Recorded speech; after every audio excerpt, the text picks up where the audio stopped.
bagi kita semua. Apa kabarnya? Kiranya dalam keadaan sehat dan sukacita selalu.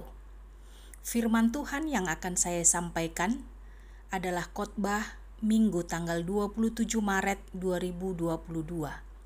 Sebelum saya membacakan teksnya, terlebih dahulu kita bersatu di dalam doa. Damai sejahtera Allah yang melampaui segala akal, itulah kiranya yang menerangi hati dan pikiranmu di dalam Kristus Yesus Juru Selamat dunia. Amin. Firman Tuhan yang hendak kita dengarkan adalah tertulis di dalam Kitab Mazmur 32 ayat 8 sampai ayat 11. Demikianlah bunyinya. Aku hendak mengajar dan menunjukkan kepadamu jalan yang harus kau tempuh. Aku hendak memberi nasihat, mataku tertuju kepadamu. Janganlah seperti kuda atau bagal yang tidak berakal, yang kegarangannya harus dikendalikan dengan tali les dan kekang. Kalau tidak, ia tidak akan mendekati engkau. Banyak kesakitan diderita orang fasik, tetapi orang percaya kepada Tuhan dikelilinginya dengan kasih setia. Bersukacitalah dalam Tuhan dan bersorak-soraklah, hai orang-orang benar. Bersorak-sorailah, hai orang-orang jujur. Demikianlah pembacaan firman Tuhan. Saudara-saudari yang terkasih, pada Minggu Letare ini, yang menjadi topik dari khotbah ini adalah bersukacita dan bersorak-sorak di dalam Tuhan. Pasti semua orang ingin bahagia, baik orang dewasa maupun anak-anak. Biasanya kebahagiaan itu terjadi jika terpenuhi apa yang ada dalam keinginan hatinya. Namun manusia yang menginginkan kebahagiaan itu selalu saja tidak merasa puas. Manusia selalu cenderung menginginkan sesuatu yang lebih daripada yang lain. Misalnya lebih pandai, lebih sukses, lebih kaya, dan lain sebagainya. Ada juga yang memahami kebahagiaan itu secara sempit. Misalnya jika punya uang, jika bisa makan yang enak, punya pasangan yang keren, mendapatkan kedudukan, pendidikan yang tinggi, kesehatan yang prima, panjang umur, dan menikah, dan lain sebagainya. Uang, harta kekayaan, ketenaran, cinta asmara adalah hal-hal yang mereka anggap dapat memberikan kebahagiaan. Maka demi kebahagiaan yang ditawarkan dunia, maka saat ini banyak orang yang bekerja dengan sekuat tenaga tanpa mengenal lelah. Bahkan semua waktunya diabadikan untuk memperbanyak hasil dan tidak peduli apakah itu diraih dengan cara yang benar atau yang salah. Yang penting untung atau mendapatkan hasil yang besar. Kesibukan bekerja untuk meraih keindahan dunia yang kita anggap memberikan kebahagiaan kepada kita dapat menjauhkan kita dari Tuhan. Sibuk itu sendiri sebenarnya tidaklah salah. Tetapi bila terlalu sibuk, nah, inilah yang bisa berbahaya. Kita lalu seperti orang terkena bius, lupa capek, lupa sakit, lupa gereja, dan lain sebagainya. Firman Tuhan berkata, apa gunanya seorang memperoleh seluruh dunia tetapi kehilangan nyawanya? Dan apakah yang dapat diberikannya sebagai ganti nyawanya? Bisa kita baca di Matius 16 ayat 26. Artinya, apabila hanya karena urusan perut, soal jaminan hidup, atau juga masalah kebahagiaan hidup di alam fana ini kita menjadi sangat sibuk. Selalu sibuk dan terlalu sibuk. Dan akhirnya diperbudak oleh kesibukan. Dan persoalan yang diurus kesibukan tadi menjadi satu-satunya yang dianggap paling berharga. Menjadi satu-satunya tujuan hidup karena kita anggap itu adalah kebahagiaan. Maka disinilah celakanya. Sebab kita menjadi kehilangan makna hidup yang sesungguhnya. Dan kebahagiaan yang sempurna tidak akan kita temukan. Saudara-saudari yang terkasih, dalam perikop ini Raja Daud, tokoh yang kaya raya, karena dia adalah seorang raja Israel yang dihormati dan diagungkan oleh bangsa Israel, mempunyai pengalaman sukses yang luar biasa. Ternyata tidak mengatakan bahwa bahagia itu karena mempunyai kekuasaan, jabatan, dan kekayaan harta yang berlimpah. Namun, Mazmur ini menceritakan perasaan dan keadaan yang dialami oleh Daud ketika ia menyembunyikan dosa, kemudian bertobat, dan dosa pelanggarannya diampuni oleh Allah. Pada saat itulah Daud merasakan kebahagiaan.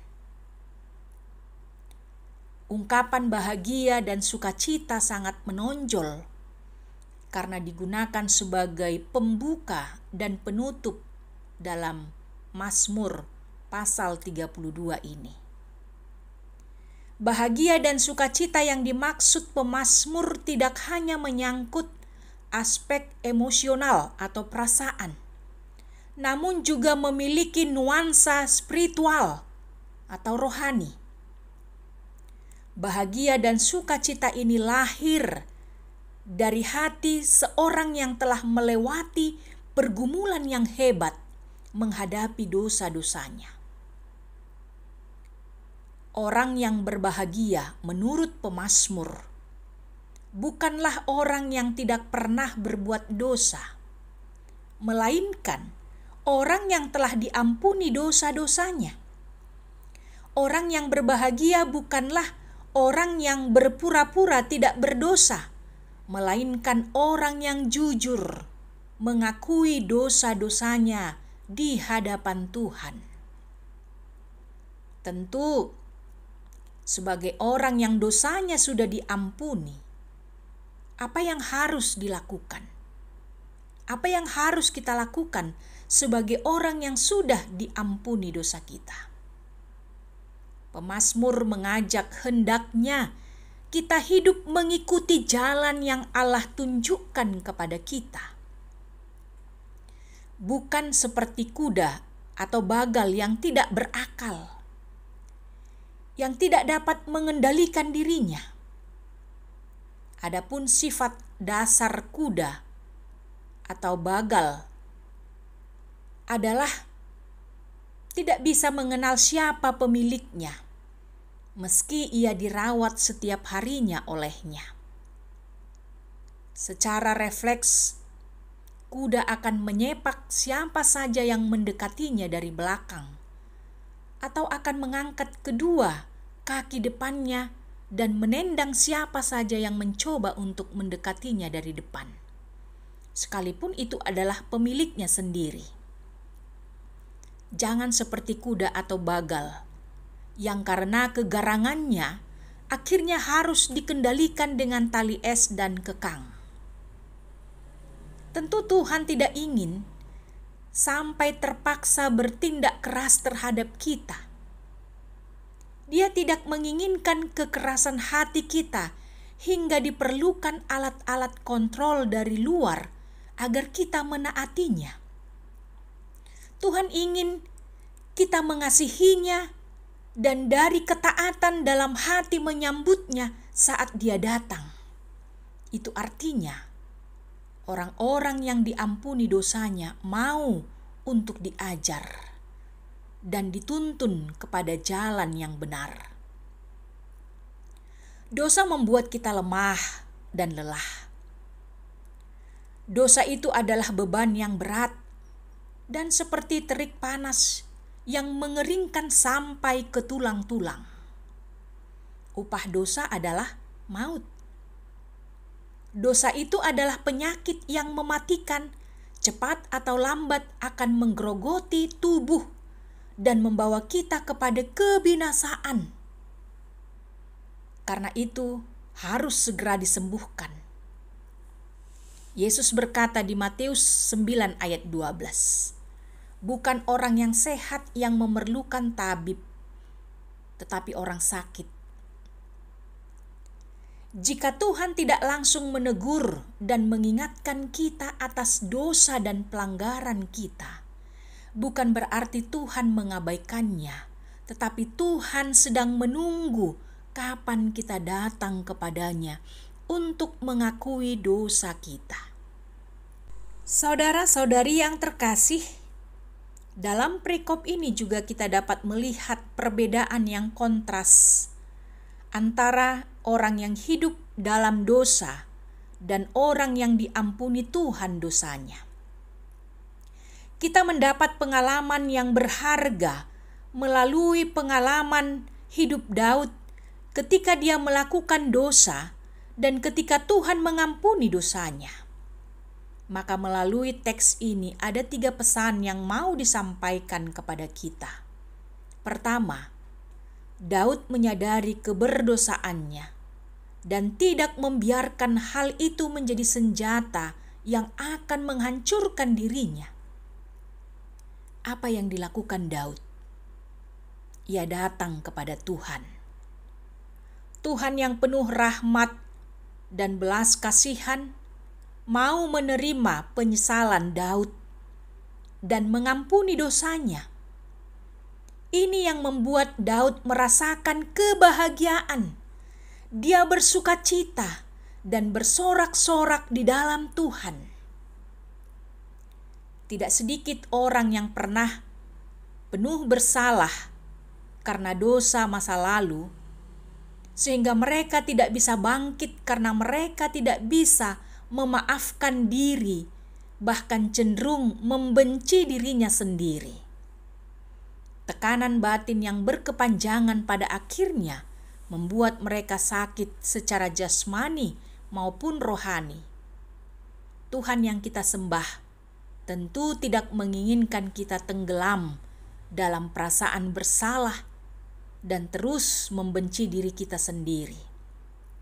Tetapi Tuhan ingin kita berubah dan janganlah berbuat dosa lagi. Yang kedua, jangan mengeraskan hati saat Tuhan mengajar kita. Tuhan sedang menunjukkan jalan yang benar untuk kita tempuh supaya kita tidak tersesat. Yesus adalah jalan kebenaran dan hidup. Karena itu kita harus berjalan bersama dengan Yesus sepanjang hidup kita di dunia ini.